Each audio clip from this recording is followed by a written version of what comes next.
La lluita contra el malbaratament alimentari, una eina per avançar cap als objectius de desenvolupament sostenible. L'any 2018, el risc de pobresa a la Unió Europea afectava gairebé 86 milions de persones, mentre que a Catalunya n'afectava més d'1,5 milió.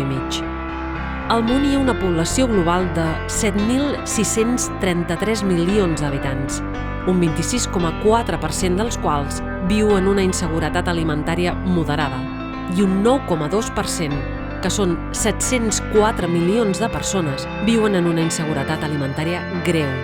I tot i així, cada any al món es llencen 1.300 milions de tones d'aliments. Per combatre el canvi climàtic, no malbaratar aliments també hi ajuda. Cada tona d'aliment malbaratat significa gairebé 2 tones de CO2 emeses inútilment. A Catalunya es treballa en el marc d'un pla d'acció on hi participen 65 organitzacions i el Parlament de Catalunya ha aprovat la Llei de Prevenció de les Pèrdues i el Malbaratament Alimentaris.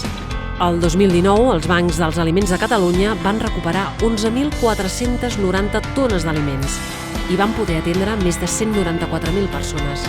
Però la crisi social derivada de la Covid ha fet incrementar la demanda en més d'un 40%.